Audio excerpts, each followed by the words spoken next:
त्याचे त्यांच्यासाठी खुशखबर। आणि आता मुंबईच्या गोरेगावमधली बातमी। मुंबईच्या गोरेगावमधल्या सिद्धार्थनगर भागात 2 वर्षांचा दिव्यांश सिंग हा गटारात पडून बेपत्ता झाला आहे। त्याच्या वडिलांनी पोलिसांवर आता गंभीर आरोप केले। प्रशासन मदत करत नाहीच, पण ज्यांचा आम्हाला पाठिंबा आहे त्यांना आमच्यापासून वेगळं करण्याचा प्रयत्न सुरू आहे, असा आरोप सूरज सिंग यांनी केला। जिथे रेस्क्यू ऑपरेशन सुरू होतं त्या प्रेमनगर नाल्याच्या ठिकाणी आम्ही गेलो होतो। तिथून परत असताना सामाजिक कार्यकर्ते श्रवण तिवारीला पोलिसांनी पुन्हा ताब्यात घेतलं आणि दुसऱ्या बाजूने पोलीस त्याला घेऊन गेले, असा आरोप दिव्यांशच्या वडिलांनी केला आहे।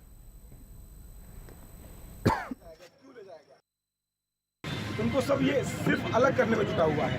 अभी हम और हमारे मित्र जो श्रवण तिवारी हैं, स्पॉट जहाँ पे रेस्क्यू ऑपरेशन चल रहा है वहाँ से आ रहे थे। रास्ते में उन लोगों ने रूट चेंज करने की सोची, तो हमने अपनी गाड़ी से आने का फैसला किया। तब तक श्रवण तिवारी को कॉलर में हाथ डाल के उसको गाड़ी में बिठा के दूसरे रूट से पुलिस चौकी ले जाया गया। ऐसा क्यों? जो हमारा साथ दे रहा है इसका मतलब हमारे साथ तो कोई है नहीं। इसका मतलब आज ये मीडिया है हमारे साथ, हमारा मित्र श्रवण तिवारी हमारे साथ खड़ा था, उसको हमसे डाइवर्ट कर दिया गया। उसको पुलिस चौकी इस वक्त रखा गया है। उसको सुबह भी ले जाया गया, अभी ले जाया गया। क्यों ले जाया गया? क्या गुनाह है उसका? पीएमसी के नहीं, ये पुलिस वाले हमको लेके गए थे प्रेमनगर। शायद ये उनकी साजिश थी कि हमको उनको वहीं से हमको डाइवर्ट करना था उनको, ये उनकी साजिश थी। और पुलिस प्रशासन जो है ना हमारे साथ बहुत ही गलत व्यवहार कर रहा है। जिम्मेदार किसको मानते हैं आप? हम प्रशासन और पुलिस प्रशासन को ही मानते हैं। पुलिस प्रशासन अभी तक हमसे सहयोग नहीं कर रहा है, वो हमसे जाती कर रहा है, हमको डराने धमकाने की कोशिश कर रहा है। वहाँ पे पवार साहब ने भी हमको डराने धमकाने की कोशिश की। वळूयात पुढच्या बातमीकडे। रत्नागिरी जिल्ह्यामध्ये चिपळूण तालुक्यातलं तिवरे धरण जे फुटलं होतं त्या दुर्घटनेतील तिवरे गाव हे सिद्धिविनायक मंदिर न्यासानं दत्तक घ्यावं अशी विनंती म्हाडाचे अध्यक्ष आणि कोकणातले नेते उदय सामंत यांनी सिद्धिविनायक मंदिर न्यासाचे अध्यक्ष आदेश बांदेकर यांना केले। तिवरे गाव दत्तक घेण्यासंदर्भात सिद्धिविनायक मंदिर न्यास सकारात्मक विचार करेल असं आश्वासन सुद्धा यावेळेला आदेश बांदेकर यांनी दिलं। सिद्धिविनायक मंदिरानं हे गाव दत्तक घेतलं तर दुर्घटनाग्रस्त कुटुंबियांचं संपूर्ण पुनर्वसन हे सिद्धिविनायक मंदिर न्यासातर्फे करण्यात येईल असं आदेश बांदेकर यांनी म्हटलंय। रत्नागिरी जिल्ह्यामध्ये तिवरे धरणाची जी दुर्घटना घडली आणि गाव पूर्ण निस्तानाबूत जे झालेलं आहे, तर मी सिद्धिविनायक ट्रस्टचे अध्यक्ष आदरणीय बांदेकर साहेबांना विनंती केलेली आहे की सिद्धिविनायक ट्रस्टमार्फत सिद्धिविनायकाचा आशीर्वाद त्या गावाला द्यावा आणि ते पूर्ण गाव दत्तक घ्यावं असं निवेदन मी त्यांना दिलं आणि तशी विनंती केलेली आहे। हे जे निवेदन दिलेलं आहे त्या निवेदनाकडे अत्यंत सकारात्मक दृष्टिकोनाने येत्या आमची जी बोर्डाची मीटिंग आहे त्यामध्ये आम्ही हा विषय ठेवू आणि खरंच सिद्धिविनायकाचा प्रसाद त्या कुटुंबांपर्यंत कसा पोहोचेल यासाठी नक्की प्रयत्न करू 100%। तिकडे मराठा आरक्षणावरील मुंबई उच्च न्यायालयाच्या निर्णयाला तुर्तास स्थगिती देण्यात येणार नाही असं स्पष्टपणे म्हटलंय सर्वोच्च न्यायालयानं। त्यामुळे मराठा समाजाला मोठा दिलासा मिळाला आहे। सुप्रीम कोर्टाच्या भूमिकेमुळे मराठा समाजाच्या आरक्षणाच्या अंमलबजावणीतला एक मोठा अडथळा तुर्तास दूर झालाय। मुंबई उच्च न्यायालयानं मराठा आरक्षणाबद्दलचा राज्य सरकारचा निर्णय योग्य ठरवल्यानंतर या निर्णयाला आरक्षण विरोधकांनी सर्वोच्च न्यायालयात आव्हान दिलं होतं। सर्वोच्च न्यायालयाने मुंबई उच्च न्यायालयाच्या या निर्णयाला स्थगिती न देता या प्रकरणी 2 आठवड्यानंतर सुनावणी घेण्याचा निर्णय घेतलाय।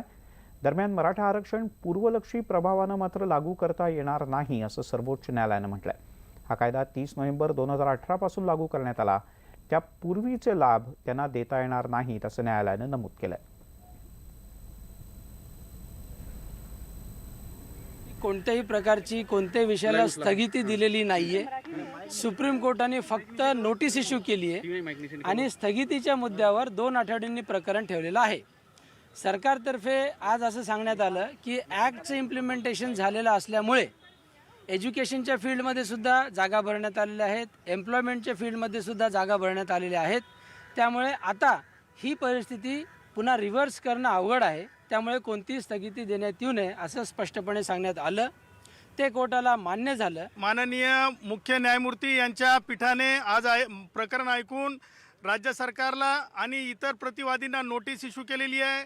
माननीय न्यायालयाने गांभीर्य लक्षात घेतलेलं आहे आणि त्यासोबतच माननीय न्यायालयाने आज मोठा दिलासा हा दिलेला आहे की हा कायदा रेट्रोस्पेक्टिव्ह जाणार नाही आणि येणाऱ्या 2 आठवड्याच्या नंतर माननीय न्यायालयाने ह्या प्रकरणावर म्हणजे स्थगितीसाठी सुनवाई होईल असं सांगितलं आहे. कुठल्या प्रकारचा धक्का नाही आहे की मान्य न्यायालयाने असं सांगितलं की फायनल आउटकम जे असेल ते तुम्हाला मान्य करावं लागेल.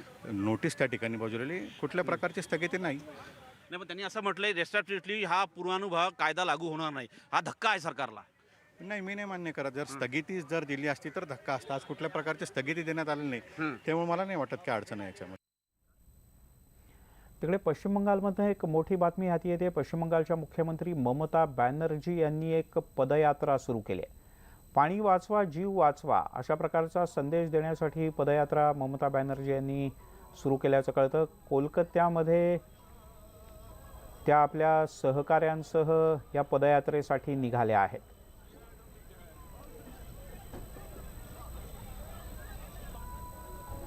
काँग्रेस अध्यक्ष राहुल गांधी आज न्यायालयाच्या सुनावणीसाठी अहमदाबादमध्ये दाखल झाले. राहुल गांधी यांना जामीन मंजूर करण्यात आलेला आहे. राहुल गांधी यांना 15,000 रुपयांच्या जातमुचलक्याचा जामीन मंजूर झाला आहे आणि 7 सप्टेंबरला आता या प्रकरणाची पुढची सुनावणी होणार आहे.